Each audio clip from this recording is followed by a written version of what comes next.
चलिए प्ले कर दी वीडियो सब, बहुत अच्छा किए, बहुत अच्छा। अब मेरी बात को थोड़ा गौर से सुनिएगा। ये हमारा बिहार पुलिस स्पेशल का वीडियो नंबर 14 है और अभी तक वीडियो नंबर 13 हम बता चुके हैं यूट्यूब पे और वीडियो बनकर रेडी तैयार है और सब लोग देख भी लिए, ठीक है ना। और हम आपको शुरू से बात बतलाते आ रहे हैं कि जो ये वीडियो रिकॉर्डेड अपलोड हो रहा है ना, इसका फेयर कीजिए और फेयर करने के बाद जब आप कोई भी एग्जाम देने जाओ, आने के बाद मिलाइए कि सर का वीडियो से कितना प्रश्न लड़ा है, कितना नहीं लड़ा है।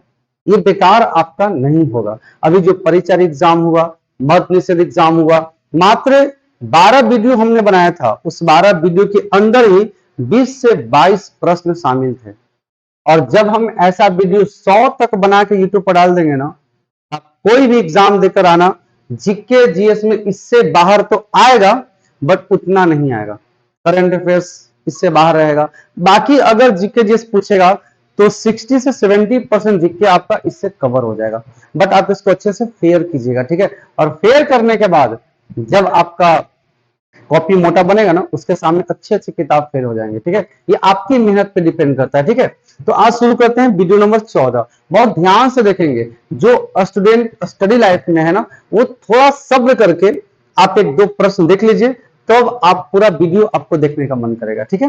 तो आज हम शुरू करते हैं पहला सवाल क्यों चलते हैं हम लोग, देखिए। टोटल सवाल एक वीडियो में 10 बताया जाता है और ये 10 सवाल नहीं रहता है, कम से कम 50 से 100 सवाल इसमें रहते हैं।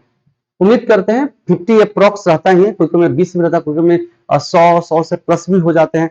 आपको इसमें देखना है, ठीक है ना। और थोड़ा मेहनत कीजिए इस बार वर्दी चुकना नहीं चाहिए, ठीक है। तो ध्यान दीजिए यहाँ पे हम लोग। पहला आपका सवाल क्या है, लूनर कास्टिक। लूनर कास्टिक किसे कहते हैं? लूनर कास्टिक किसे कहा जाता है? आपके ऑप्शन है silver nitrate, silver bromide, silver iodide और सिल्वर क्लोराइड। सारे चीजों को हम लोग बहुत अच्छे से समझेंगे, ठीक है। सबसे पहले बात करते हैं कि लूनर कास्टिक है क्या। यह है सिल्वर नाइट्रेट। क्या है ये? Silver nitrate. लूनर कास्टिक हम लोग सिल्वर नाइट्रेट के कहते हैं। अब सबके बारे में थोड़ा थोड़ा व्याख्या कर दिया जाए, है ना। देखो सिल्वर नाइट्रेट जो है, ये इसका द्रव नाम, और देखिए जो भी हम लोग पढ़ेंगे ना, वो काफी इंपॉर्टेंट आपके लिए होगा इस वीडियो में, ठीक है। इसका द्रव्यमान 214 डिग्री सेल्सियस होता है। इसका द्रव्यमान 214 डिग्री सेल्सियस होता है। यह जो है, यह चांदी के, या आप ऐसे कह सकते हो गर्म लोहे, ठीक है ना, गर्म लोहे और तनु तनु नाइट्रिक अम्ल, तनु नाइट्रिक अम्ल से अभिक्रिया करके बनता है, से अभिक्रिया कर बनता है, अभिक्रिया कर बनता है। आपसे सवाल पूछा जाएगा ना कि गर्म लोहे और तनु नाइट्रिक अम्ल से अभिक्रिया कर क्या बनता है? Silver nitrate. क्लियर यहाँ पे? आगे देखो नेक्स्ट, इसका उपयोग कहां कहां किया जाता है? इसका उपयोग को थोड़ा ध्यान देंगे। देखिए इसका उपयोग ही एग्जाम में ज्यादातर पूछे जाते हैं। इसका उपयोग किया जाता है, सबसे पहले समझेंगे सिल्वर नाइट्रेट का उपयोग तो खिजाब बनाने में, ठीक है, खिजाब बनाने में। और इसका उपयोग कहां होता है? प्रयोगशाला अभिक्रमक के रूप में, प्रयोगशाला में अभिक्रमक के रूप में, अभिक्रमक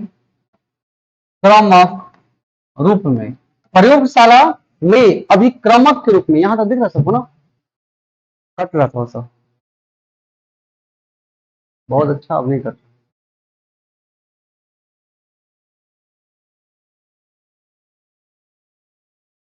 ठीक है, आगे देखो नेक्स्ट। अब इसमें और क्या था उपयोग में ना, पूछिएगा आपसे, ठीक है। चांदी, चांदी जो होता है वो चांदी की परत चढ़ाने में, चांदी की परत चढ़ाने में।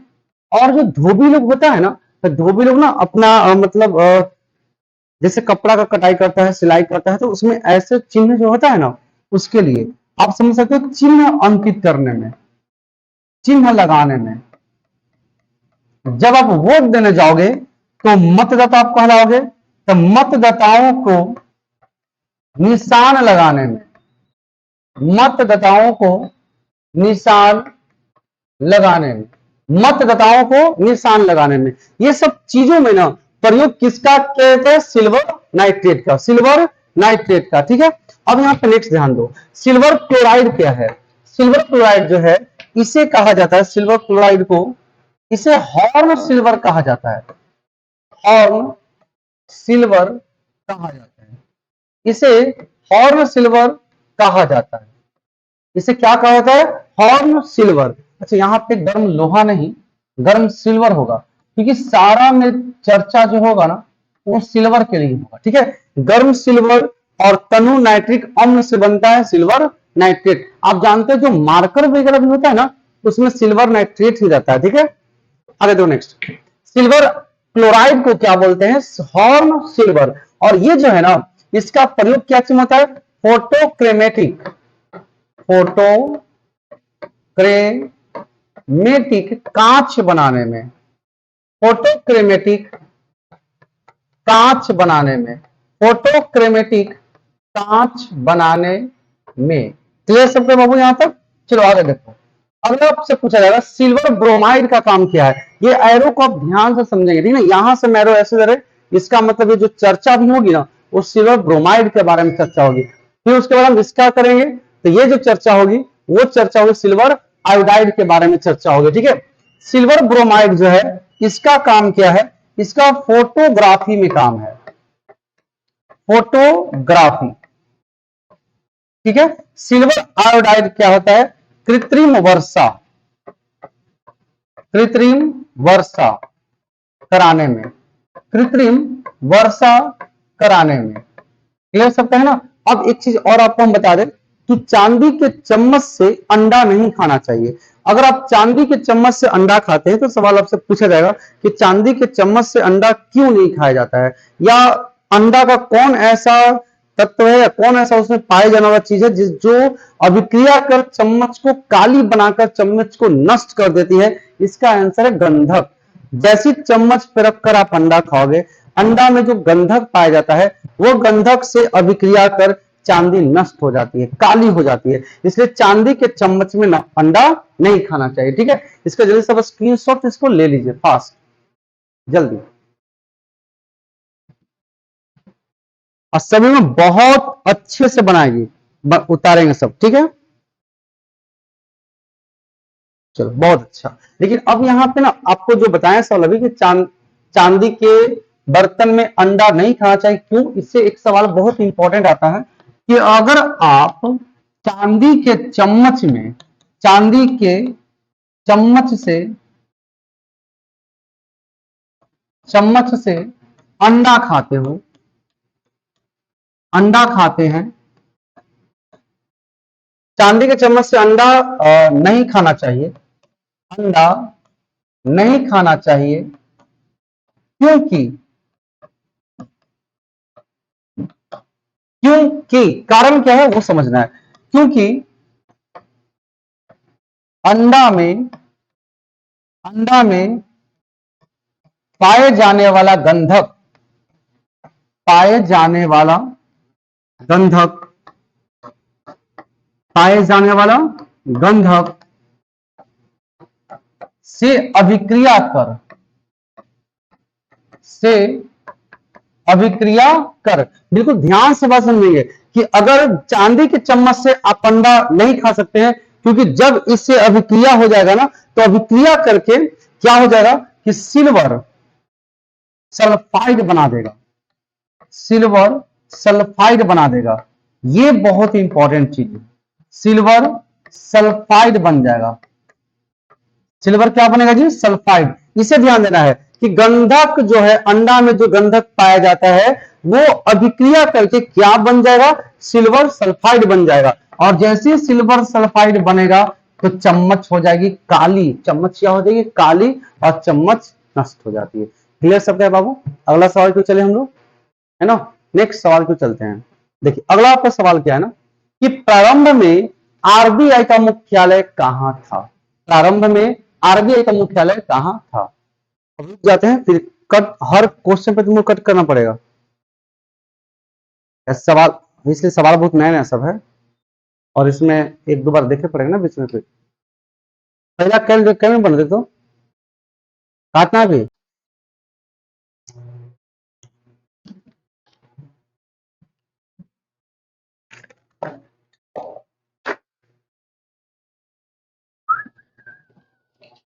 आजा आजा रे गोरिया आजा।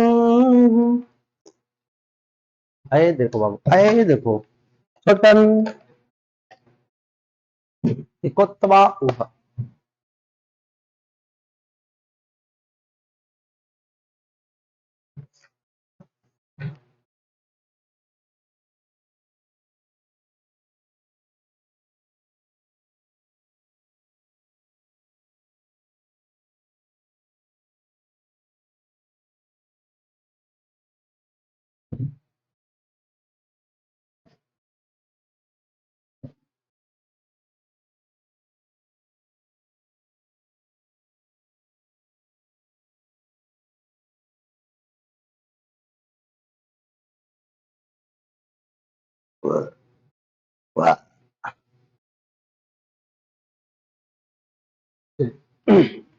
देखिए ये सवाल आपका जो दूसरा सेकंड नंबर सवाल क्या है ना, समझेंगे बहुत अच्छे से कि प्रारंभ में आरबीआई का मुख्यालय कहाँ था।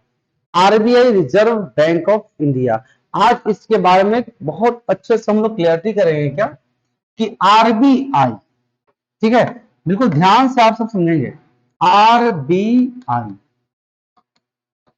ये है क्या, आप सब जानते हैं, बैंकों का बैंक, केंद्रीय बैंक आरबीआई है। इसकी स्थापना कब हुई, कब इसका राष्ट्रीयकरण हुआ, कब ये, कब इसका बैंकों में विलय हुआ, केंद्रीय बैंक जब ये बना उस समय गवर्नर कौन थे, बहुत सारी चीजें इसको हम ध्यान समझेंगे। आरबीआई जो है, पहला सवाल, आरबीआई 1934 अधिनियम के तहत ये बनाया गया। 1934 अधिनियम के तहत इसे बनाया गया, पहला पॉइंट आपका था। नेक्स्ट, 1934 के तहत बनाया गया तो 1 अप्रैल 1935 में इसकी स्थापना की गई। 1 अप्रैल 1935 में इसकी स्थापना की गई। नेक्स्ट ध्यान देंगे कि सबसे पहले जब इसकी स्थापना हुई थी ना 1935 ईस्वी में, तो उस समय इसके मुख्यालय कहाँ था। यही आपके सवाल पूछा है कि प्रारंभ में आरबीआई का मुख्यालय कहाँ है, तो इसका जवाब आपका है कोलकाता। ये बहुत ही नया सवाल है और सवाल नया नहीं, बहुत ही इंपॉर्टेंट सवाल आपके लिए एग्जाम के लिए हो सकता है, ठीक है। प्रारंभ में इसकी राजधानी कोलकाता थी, लेकिन 1937 ईस्वी में इसकी मुख्यालय मुंबई बना दिया गया था। इसकी मुख्यालय कहां बना दिया गया जी, मुंबई। अब आपसे सवाल पूछा जाएगा कि प्रारंभ में कहां था, कोलकाता, बाद में से कहां बनाया गया, मुंबई बनाया गया। बहुत ही जबरदस्त सवाल है ना ये। अब नेक्स्ट आपसे ये सवाल पूछा जाएगा इसमें कि इसका कार्यभार कौन संभालता है। आखिर आरबीआई बैंक है, उसकी कार्यभार जैसे कि होता है ना कि कैशियर हो गया, फिर बहुत सारी चीज होते हैं इसमें, बैंक पीओ हो गया, तो कौन संभालता है इसकी कार्यभार ना, एक गवर्नर संभालते हैं। एक गवर्नर और 4 डिप्टी गवर्नर संभालते हैं। डिप्टी गवर्नर संभालते हैं, एक गवर्नर और 4 डिप्टी गवर्नर संभालते हैं। तो इनके सवाल में ना गवर्नर से काफी सारा क्वेश्चन क्या आता है कि पहले गवर्नर कौन थे, पहले भारतीय गवर्नर कौन थे, जब हमारा आरबीआई राष्ट्रीयकरण हुआ उस समय गवर्नर कौन थे, है ना, काफी सारे सवाल आते हैं। तो इस आरबीआई का पहले गवर्नर थे, जिसे भी याद होगा ना वो कमेंट करते जाएंगे। थोड़ा सा सीरियस होकर इस वीडियो को देखेंगे, ठीक है, बहुत ही इंपॉर्टेंट वीडियो आपके लिए होने वाला है, ठीक है। देखो, पहले गवर्नर थे ओसबॉर्न स्मिथ। ओसबॉर्न स्मिथ पहले गवर्नर थे, ओसबॉर्न स्मिथ। अब यहाँ पे नेक्स्ट पहले गवर्नर की चर्चा पूरी तरह से कंप्लीट कर लेते हैं। देखो, लेकिन अगर आपसे सवाल ये पूछा जाएगा स्वतंत्र स्वतंत्र, ठीक है ना, आपसे पूछा क्या जाएगा कि स्वतंत्र स्वतंत्र भारत का पहले स्वतंत्र भारत का पहला आरबीआई का गवर्नर, स्वतंत्र भारत का पहला आरबीआई का governor CD Deshmukh, CD Deshmukh, CD Deshmukh थे, ठीक है। जब इनका राष्ट्रीयकरण हुआ, राष्ट्रीयकरण हुआ, राष्ट्रीयकरण के समय कौन थे गवर्नर? एल के झा, एल के झा। कौन थे बाबू? एल के झा थे। राष्ट्रीय गवर्नर कौन थे? एल के झा। बहुत ही क्लियर होना चाहिए यहाँ पे, ठीक है ना। अब इससे सवाल और भी आता है। अच्छा, यहाँ तो सबको दिख रहा है क्या? हाँ, बहुत अच्छा, ठीक, क्लियर है ना। ये कब हुआ था? जब बैंकों का राष्ट्रीयकरण हुआ था। जब बैंकों का राष्ट्रीयकरण हुआ उस समय गवर्नर कौन थे? एल के झा। लेकिन अब यहाँ पे सवाल आपको मालूम है क्या आता है? सवाल ये आएगा ना कि आखिर आरबीआई का राष्ट्रीयकरण कब हुआ? तो आरबीआई का राष्ट्रीयकरण हुआ था 1949 में, हुआ था ना, ये सबको पता है। बट इसके पहले 1948 में कौन सी घटना घटी थी? आखिर क्यों 1949 में राष्ट्रीयकरण किया गया था? तो अब हम बहुत अच्छे पॉइंट से समझेंगे क्या। देखो, हुआ क्या था ना, 1948 ईस्वी में, 1948 ईस्वी में इस बैंक का, ये जो बैंक है उसी बैंक का हुआ था कि ट्रांसफर, ठीक है, transfer to public ownership, transfer to public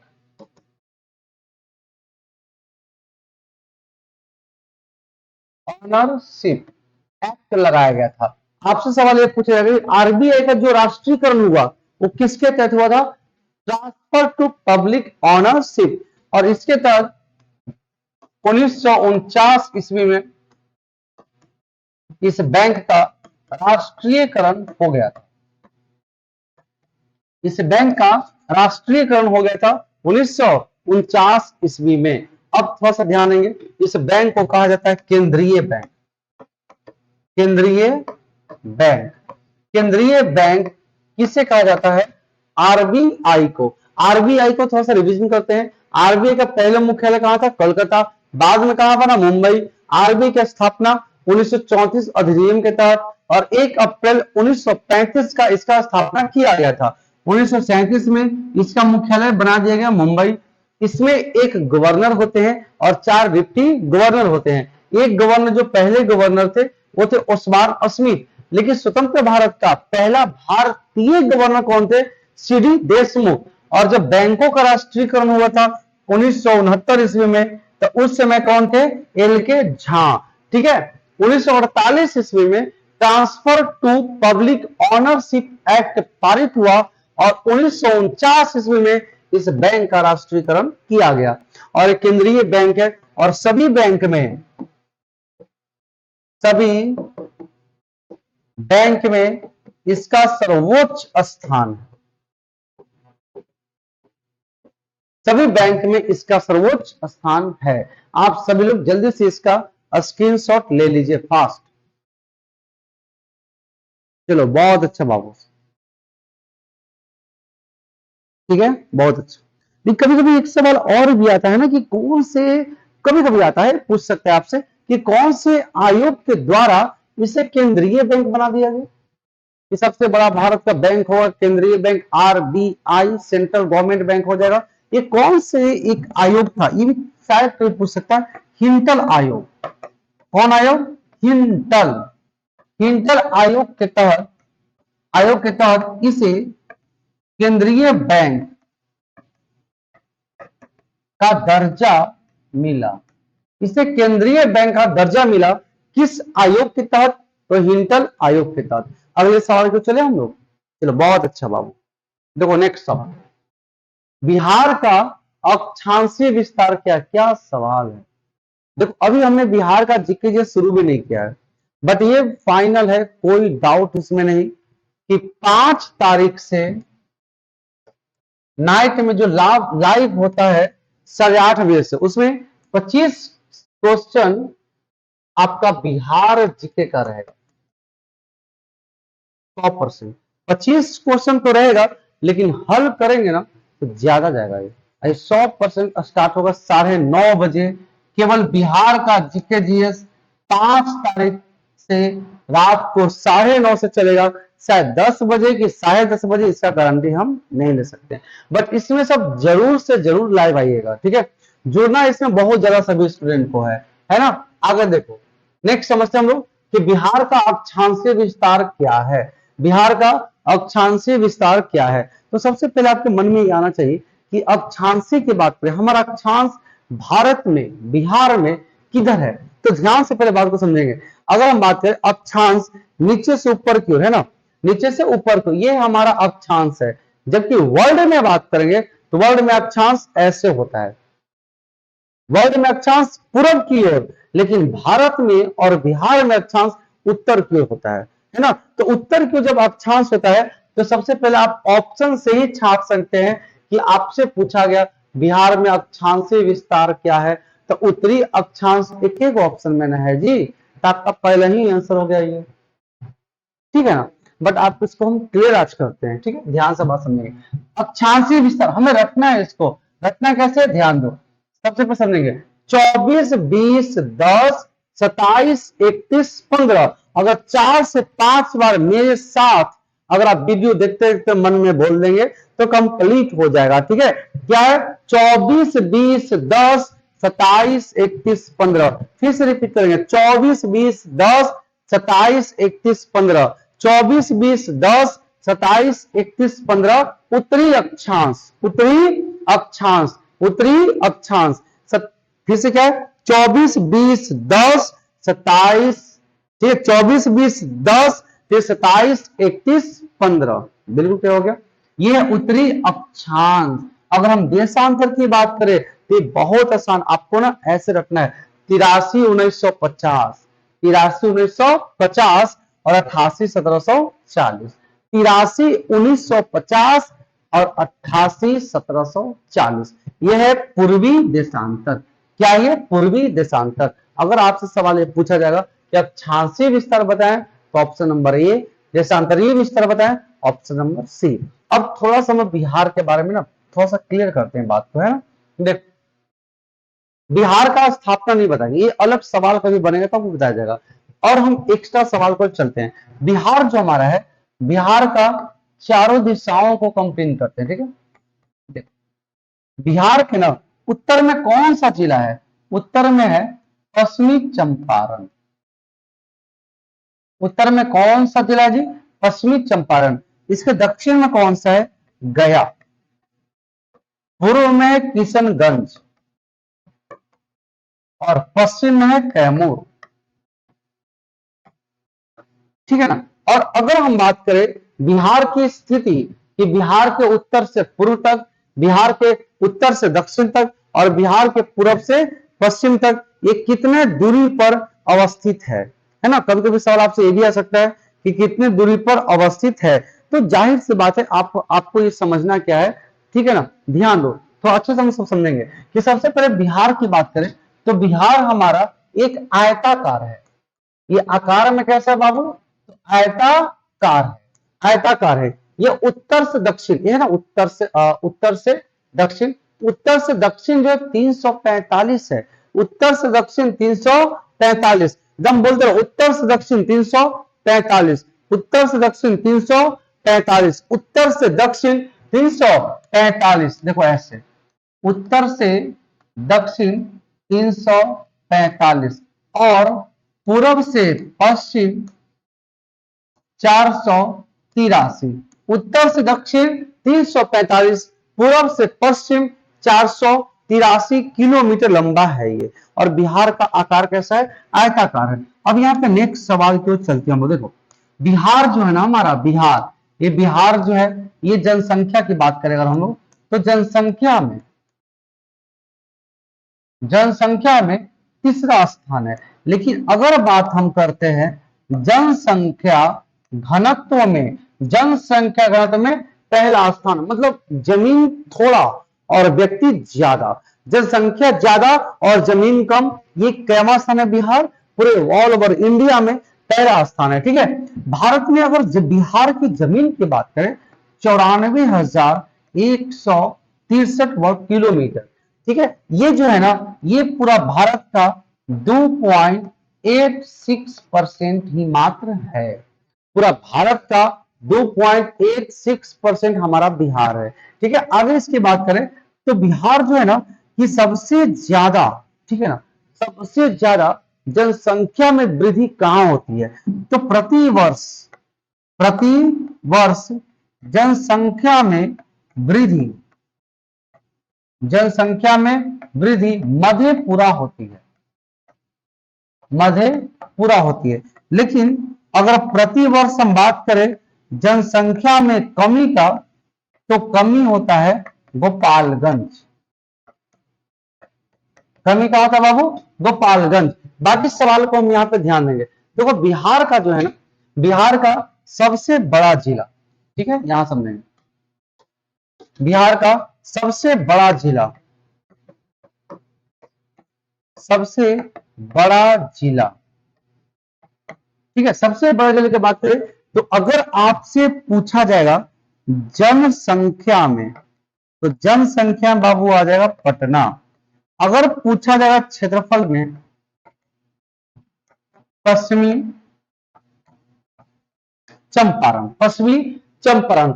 आगे की बात करें कि सबसे साक्षरता वाला जिला, साक्षरता वाला जिला ये है रोहतास।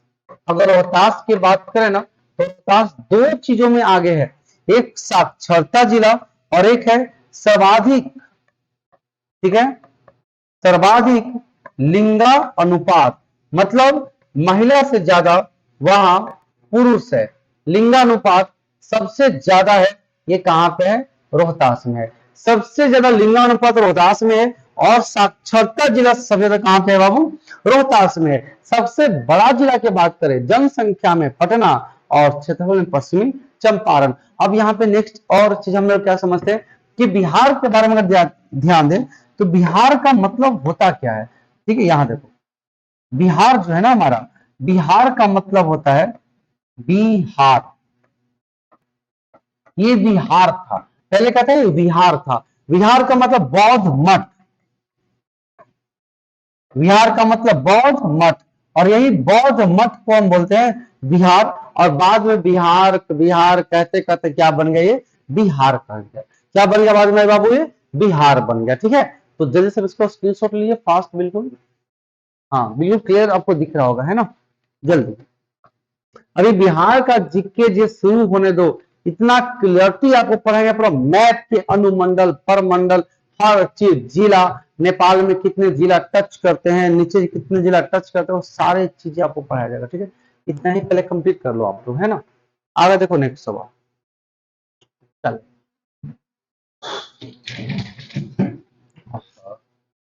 थकान हो तो कहीं वाह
अगर देखो नेक्स्ट सवाल, भारत की सबसे बड़ी खारे पानी, आ हाँ हाँ हाँ, देखा, देखो सवाल नंबर आपका 4 क्या है ना, कि भारत की सबसे बड़ी खारे पानी का यानी नमक पानी का झील कौन सा है, सबसे बड़ी नमक पानी का झील कौन सा है ना। तो यहाँ पे ध्यान दोगे, इसका आपके ऑप्शन में फंसाया जाएगा चिल्का झील, डिंडवाना झील, पैगोंग झील, सांबर झील। ये चारों का चारों झील जो है ना वो खारे पानी का झील। पेंच पदरा झील होता है, ये भी खारे पानी का झील है। तो आपके सवाल यहाँ पे आएंगे सबसे बड़ी खारे पानी का झील कौन है बाबू, तो सांभर झील। और सांभर झील कहाँ पे, झारखंड में। जहां तक आपको पहले एक बात आपको बता दें कि जो खारे पानी का झील का निर्माण जो होता है ना वो होता कैसे है, तो आपको बता दें कि जब मरुस्थलीय जगहों पे, राजस्थान में कभी जाओगे तो वहां पे इतने तेज हवाएं बहती है ना कि हवाएं को तेज बहने से जमीन गड्ढा होता है, और गड्ढा होने के बाद उसमें ना पानी जमा हो जाता है। अब बताओ जहां पे बालू, पूरा बालू है राजस्थान ना, पूरा बालू हट हट के वहां पे गड्ढा हुआ है, उसके अंदर भी बालू होगा, उससे और नमकीन बन जाता है। तो सबसे भारी नमकीन पानी का झील कौन है बाबू, तो सांभर झील, सांभर झील है। अब इस सांभर झील के बारे में थोड़ा डिटेल से हम लोग पढ़ते हैं, देखो ध्यान से। सांभर झील, ये जो सांभर झील है ना, ये भारत की सबसे बड़ी, ये भारत की सबसे बड़ी अंतरदेशीय झील है।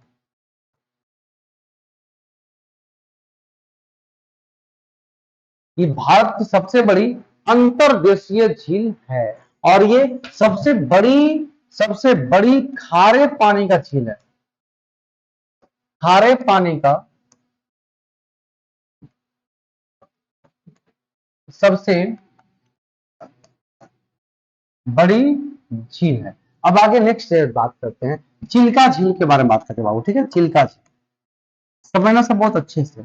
चिल्का झील क्या कहता है ना, कि चिल्का झील जो है ये एशिया का, ठीक है ना, एशिया का सबसे बड़ा लैगून झील है, सबसे बड़ा लैगून, लैगून झील है, तथा सबसे बड़ा तटीय झील है। तटीय मतलब समुद्र से सटा हुआ है ना, समुद्र से सटा हुआ सबसे बड़ी झील कौन सी है, तो वह है चिल्का झील। और इसी चिल्का झील में इंडियन नेवी, इंडियन नेवी का ट्रेनिंग किया जाता है, ट्रेनिंग कराया जाता है, ट्रेनिंग सेंटर है, ट्रेनिंग सेंटर है। इंडियन नेवी का ट्रेनिंग सेंटर कहां पे बाबू, तो चिल्का झील में है। आगे और इसके बाद बात करें हम और डिंडवाना झील, तो डिंडवाना झील भी जो है ना ये राजस्थान में है। डिंडवाना झील ये भी कहां पे है, ये राजस्थान में। और सबसे बड़ी ये भी खारे पानी का झील, राजस्थान में कैसी झील है, तो खारे पानी का झील है। अगर हम बात करें पैगोंग झील, इसके बारे में थोड़ा इंपॉर्टेंट सवाल है। पैगोंग झील ये कौन सा झील है बाबू, तो ये भारत का ना, ये भारत का सबसे ऊंचाई पर,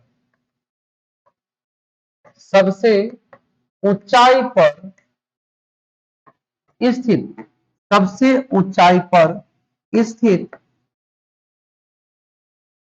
खारे पानी का झील,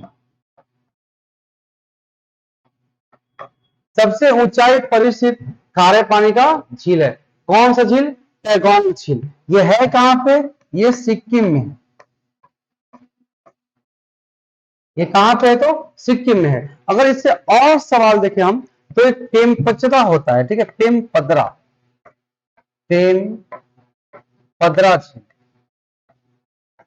और इसके बारे में चर्चा करें ना, तो ये भी ना राजस्थान के भी खारे पानी का झील, इसको हल्का बिल्कुल मत लीजिए, ठीक है। ये भी राजस्थान की खारे पानी का झील है, लेकिन है कहां है, तो बाड़मेर, राजस्थान में एक जिला है बाड़मेर जिला के पास, बाड़मेर जिला में यह झील स्थित है। और पेंच पदरा एक गांव का नाम है, उसी गांव में है। अब इससे सवाल ये पूछा जाएगा कि इससे कौन सा जीव, ठीक है, आपसे सवाल का पूछा जाएगा कि इससे कौन सा जीव या कौन सा झाड़ी का या कौन सा जाति इससे नमक से स्फटिक बनाते हैं। इसके नमक से क्या बनता है बाबू, स्फटिक बनाते हैं। ये सवाल आपसे एग्जाम में पूछा जा सकता है। पहले आप जल्दी से इतना स्किल सोच लीजिए, फिर आपको समझाते हैं बहुत अच्छे से, फास्ट।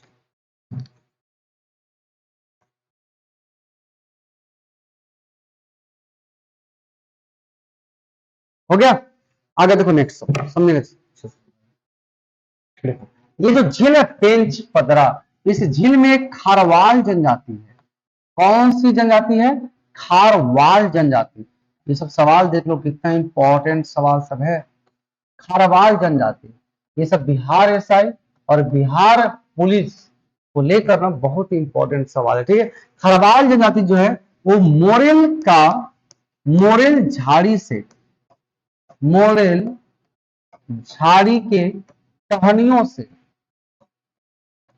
मोरेल झाड़ी के टहनियों से आप ना मेरी आवाज को सुनकर सब कॉपी कीजिएगा, ठीक है।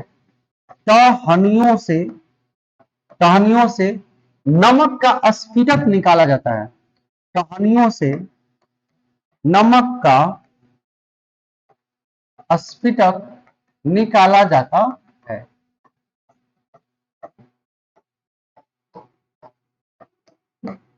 निकाला जाता है। अगर आपसे पूछ दे पूरा वर्ल्ड में, पूरा विश्व में सबसे बड़ी खारे पानी का झील कौन है, ये पूछ सकता है ना जी। सबसे विश्व में यानी कि विश्व में सबसे बड़ी खारे पानी का झील कौन है, खारे पानी का झील कौन है। इसका सही आंसर क्या हो जाएगा बाबू, वांग झील।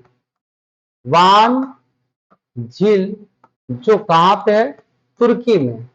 वांग झील कहां पे है, तुर्की में है। कितना परसेंट इसमें लवणता है, तो 330% लवणता है। पूरे विश्व में सबसे ज्यादा अगर लवणता है तो वांग झील तुर्की में 330%। अब यहां पे देखेगा पूरा विश्व की बात करते हैं, विश्व की बात करते हैं। सबसे बड़ा झील, सबसे बड़ा झील कैस्पियन सागर, कैस्पियन सागर, सबसे बड़ा झील कैस्पियन सागर। अगर आपसे कह देगा सबसे गहरा झील, बैकाल झील, बैकाल झील। सबसे लंबी झील, लंबी झील मीठी पानी का, मीठी पानी का सबसे लंबी झील ये कहां पे बाबू, ये टंगानिका, टंगानिका। फिर आपसे पूछ देगा कि सबसे बड़ी मीठी पानी का झील, सबसे बड़ी मीठी पानी का झील सुपीरियर झील, सुपीरियर झील। फिर आपसे पूछेगा सबसे ऊंचाई पर स्थित झील ये है, कौन है जी, कौन है जिस जहां पे नौकायान जाती है, टीटी का, टीटी काका झील। फिर आपके और जो बच गए आपको हम बता देते हैं कि होम्स, होम्स एक ट्रिक है, 5 झीलों को मिलकर एक बहुत बड़ा झील बनाती है। होम्स का मतलब ए से ह्यूरॉन झील, ओ से ओरिएंटो झील, एम से मिशिगन झील और ई से ईरी झील और एस से सुपीरियर झील। ये पांचों ईवे से और कनाडा के बीच में है, बॉर्डर पे है। क्लियर सबका, चलो जल्दी से इसका स्क्रीनशॉट ले लो बाबू, हाँ छोटा कर दे क्या, हाँ ओके, जल्दी से कॉपी कर उसको पास।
हाँ, देखते हैं बाबू नेक्स्ट।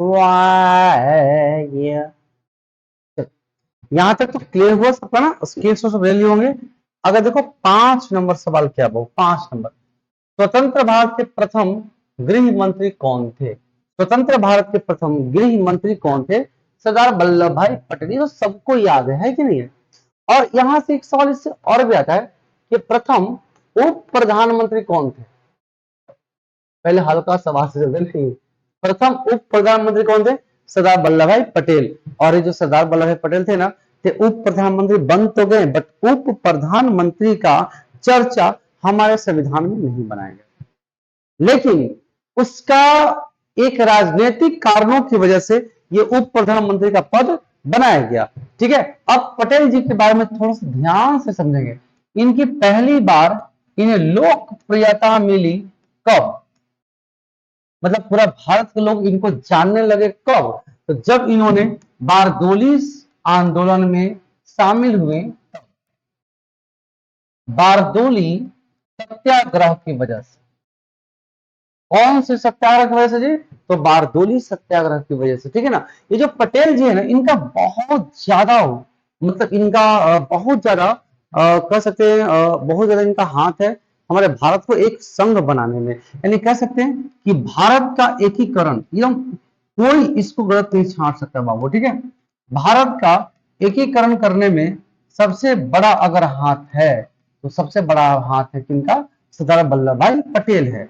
जब हमारा भारत आजाद हुआ ना, और अंग्रेज ने ये माउंट बेटन योजना के तहत ये घोषणा कर दिया था कि भारत की जितने भी रियासतें हैं, 552 रियासत था। ठीक है, ये कह दिया अंग्रेज ने कि जितने भी रियासतें हैं, अगर जिस रियासत का मन है कि हम पाकिस्तान में जाए, वो स्वेच्छा अनुसार पाकिस्तान में जा सकता है। जिस किसी का मन हो कि हम भारत में रहे, वो भारत में रह सकता है। जिस किसी का मन है हम स्वतंत्र रहे, वो स्वतंत्र रह सकता है। तो पटेल जी के समय ना 552 रियासत को 552 रियासत को एक में मिलाने को कहा गया। कहा गया 552 को ना एक में मिलाइए। लेकिन मिलाने का बहुतों प्रयास किए, बट इस वजह से एक 3 ऐसा जगह था जो नहीं मिल पाए। पहला नहीं मिले था कौन? जूनागढ़। जूनागढ़, जूनागढ़ का मन था वहां के राजा का कि हम भारत में नहीं मिलेंगे। ठीक है, और सेकेंड हैदराबाद, हैदराबाद का ये मन था कि हम भारत में नहीं मिलेंगे। तीसरा जम्मू कश्मीर, जम्मू कश्मीर का तो शुरू से ही मन था कि हम किसी में मिलेंगे नहीं। जैसे आपको बता दें, जम्मू कश्मीर आज से नहीं, करीब 200, माने आज से 2200 वर्ष पहले से ही, 200 समथिंग ईस्वी पूर्व से ही जम्मू कश्मीर का मन होता था कि हम आजाद रहें। आप अगर हिस्ट्री अच्छे से पढ़े हो तो आपको अच्छे से याद होगा कि जम्मू कश्मीर, इसके बारे में थोड़ा सा पढ़ाई देते हैं ना। देखो, जम्मू कश्मीर जो है ना, पहले तीनों को थोड़ा समझ ध्यान से। यहाँ ध्यान देंगे, जूनागढ़ कैसे मिला? जूनागढ़, आखिर जूनागढ़ का मन नहीं था भारत में मिलने के लिए, तो जूनागढ़ कैसे आके भारत में टच हुआ, कैसे भारत में ये मिल गया? ये जनमत संग्रह से, जनमत संग्रह से गए पटेल जी। आप कहेंगे ठीक है, कौन कहता है नहीं मिलने के लिए जी? तो जूनागढ़ के राजा के हम नहीं मिलेंगे हिंदुस्तान में। ठीक है, नहीं मिलो, वो जाकर जनता से पता कि जनता से रैली, जनता का रैली का यस पॉजिटिव, हाँ हम भारत में मिलना चाहते हैं। जब जनता रेडी है तो राजा क्या करेगा उसमें, है कि नहीं? फिर पूरा जनमत संग्रह, जनता को मिला के एक प्लान किया गया और उस प्लान के तहत महात्मा ये पटेल जी सबको अपने अंदर मिला लिए। हैदराबाद बिल्कुल भी राजी नहीं था, तो इनको ना सैन्य कार्रवाई के द्वारा मिलाया गया, सैन्य कार्रवाई के द्वारा मिलाया गया। अगर नहीं मिलो ठीक है, नहीं मिलो तो अंतिम भेजते हैं ना पुलिस, सैनिक एकदम भेजा, गोरखा सीधे कमार के एकदम पूरा क्या है ये हैदराबाद, ठीक है हम आते हैं आप में मिल जाते हैं। तो हैदराबाद का मन था लेकिन पाकिस्तान में मिले। हैदराबाद मिनी पाकिस्तान उस समय कहा जाता था। हैदराबाद में ही मक्का मस्जिद, कौन सा मस्जिद है बाबू? मक्का मस्जिद। अगर आपसे एग्जाम दे कि विश्व में मक्का मस्जिद कहाँ है, तो सऊदी अरब नहीं मारना है, हैदराबाद मारना है। ठीक है, भारत में मक्का मस्जिद कहाँ पे है? हैदराबाद है। जम्मू कश्मीर की बात करें तो जम्मू कश्मीर को भारत में मिलाने में बहुत सारा प्रक्रिया लगाना पड़ा। ठीक है, तो जम्मू कश्मीर का इतिहास थोड़ा सा हम पढ़ लेते। ठीक है, जब भारत में मगध पे साम्राज्य थे बिंदुसार, कौन थे? बिंदुसार थे। तो बिंदुसार, इसकी कहानी यहां शुरू होता है। ठीक है, मौर्य साम्राज्य से है ना, बिंदुसार, बिंदुसार। तो बिंदुसार की बात करें, इनके दो पुत्र थे, एक थे सुसीम और एक थे अशोक। मतलब पुत्र तो 100-101 था, लेकिन अगर बात किया जाए सबसे फेमस दो पुत्र थे, सुसीम और अशोक। उस समय सुसीम जो था वो जम्मू कश्मीर का राज्यपाल था और अशोक जो था वो अवंती का राज्यपाल था। वो कहां का राज्यपाल था बाबू? अवंती का राज्यपाल था। लेकिन उसी समय से आप समझ जाओ, उस समय से जम्मू कश्मीर कहता था कि हम मगध में नहीं मिलेंगे। जम्मू कश्मीर के लोगों ने पूरा आंदोलन छेड़ दिया, पूरा हाथ है हम यहाँ नहीं मिलेंगे, हमको अलग एक राज्य बनाया जाए, अलग एक स्वतंत्र किया जाए। तो उस समय सुसीम जो है पूरा दबाने का प्रयास किया, नहीं दबा। तब लास्ट में बिंदुसार बोले कैसे दबेगा वो, तब भेजा गया किनको? अशोक का। अशोक वो महान सम्राट है, अशोक महान सम्राट तब बने जब युद्ध करना छोड़ दिए। उससे पहले अशोक वो थे कि किसी को अगर आप अशोक के सामने रोते रह जाएगा ना और आप गलत रहेंगे, रोते रोते आपका सर काट देगा। ये थे अशोक। अशोक गए जम्मू कश्मीर में, आज जितने लोग है हम नहीं, जितने लोग आंदोलन से किया सबका हाथ सर काटना शुरू कर दिया, सबका। एक व्यक्ति को वहां नहीं छोड़ रहा था, चाहे वो महिला हो, वृद्ध हो, बच्चा हो, बुरा हो, कोई भी हो, सबको मारना शुरू किया। जितने भी आंदोलन करने के लिए हाथ उठाए गए वो सबका हाथ के साथ सर भी कटा था। तब जाके ये आंदोलन जम्मू कश्मीर में दबा था। और आगे की बात करें तो जम्मू कश्मीर शुरू से ही आजाद होना चाहता था। देखिए अब जब भारत हमारा आजाद हुआ तो उस समय जम्मू कश्मीर बोला कि हम स्वतंत्र रहेंगे। ठीक है, भारत में जाओ स्वतंत्र रहो, लेकिन पटेल जी को यह बात मालूम था कि हम ना इसको आजाद छोड़ देंगे, पाकिस्तान छोड़ने वाला नहीं है। इसे जम्मू कश्मीर पहले से ही गोरखा बटालियन को फिट करके रखा था। कहां पे? जैसे मान लिया जम्मू कश्मीर आपका ये है ना, ये जम्मू कश्मीर, तो यहां तक ना गोरखा बटालियन को फिट करके रखा था कौन? पटेल जी। और जैसे ही पाकिस्तान यहाँ पे आना शुरू किया, पाकिस्तान यहाँ पे आना शुरू किया, कब्जा करना शुरू किया, तब तक यहाँ तक पाकिस्तान कब्जा शुरू कर लिया था। और पटेल जी को लग रहा था आज न कल तो बोलवे करेगा हमको बचाने के लिए। इस समय राजा थे वहां के राजा हरि सिंह, राजा हरि सिंह मात्र अब कह दीजिए वहां पे 70 से 80% मुस्लिम वहां पे था, राजा केवल हिंदू था।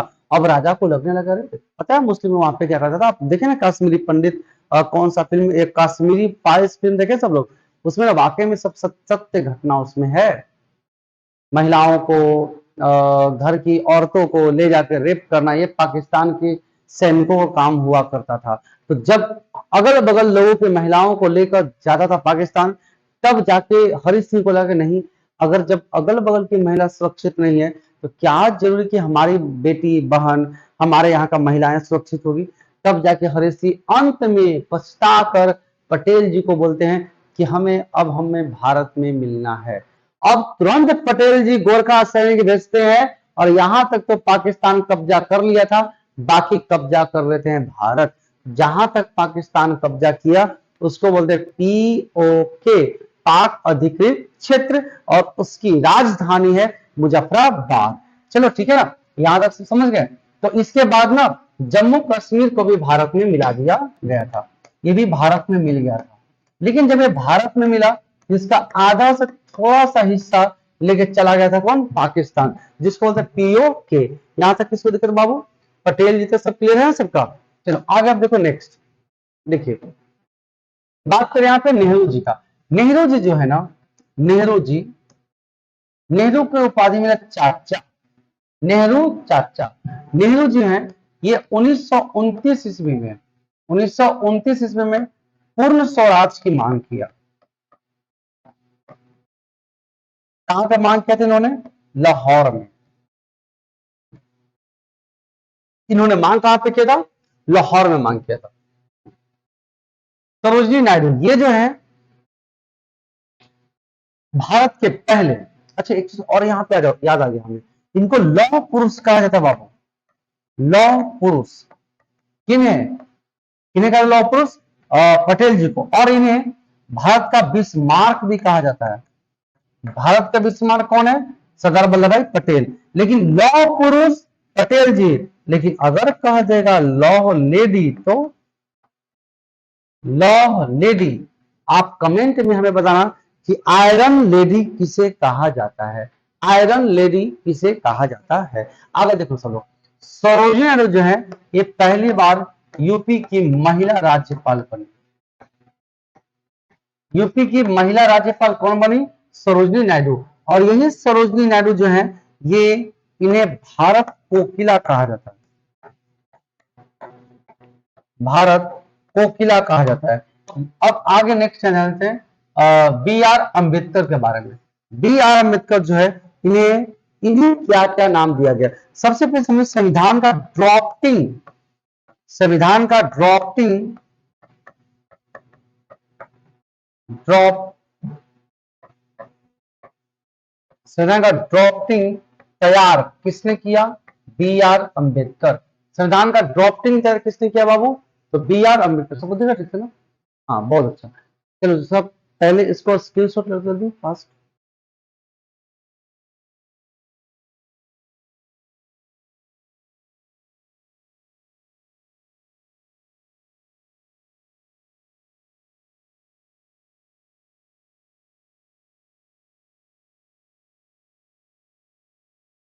हो गया क्लियर?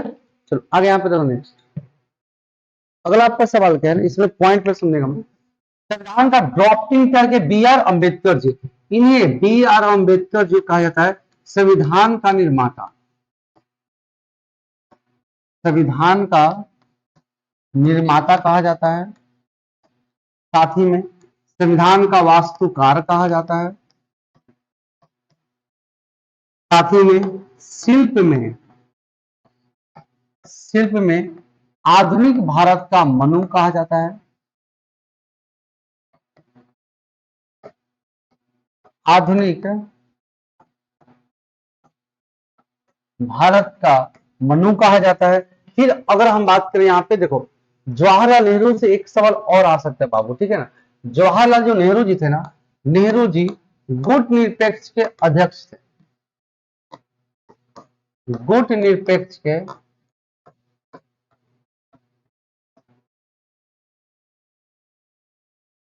अध्यक्ष थे। नेहरू जी गुट निरपेक्ष के क्या थे बाबू? अध्यक्ष थे। नेहरू जी गुट निरपेक्ष के क्या थे? अध्यक्ष थे। और अगर इसके बारे में यहाँ पे ध्यान दिया जाए तो सबसे पहला PM कौन थे? नेहरू जी। और सर्वाधिक काल, सबसे लंबा काल किसका था? तो नेहरू जी का था। बट अब अगर बात करें तो हमारे नरेंद्र मोदी 14 से 19, 19 से 24, 24 से 29, सबसे लंबा काल हो जाएगा अब का वर्तमान में नरेंद्र मोदी का हो जाएगा, ठीक है ना?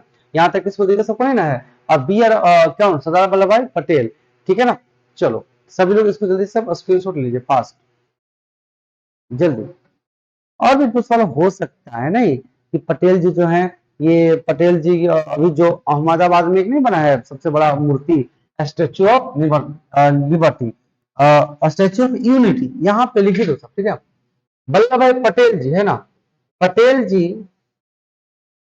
का विश्व की सबसे ऊंची मूर्ति बना है स्टैच्यू ऑफ यूनिटी। ये कहां पे बाबू?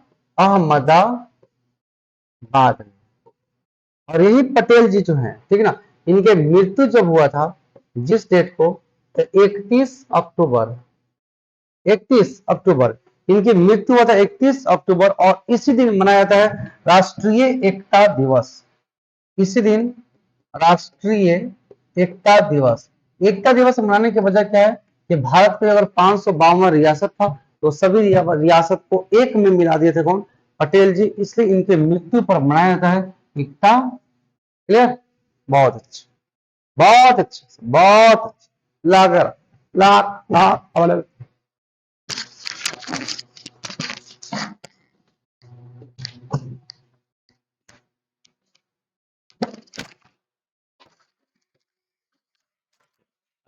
बेबी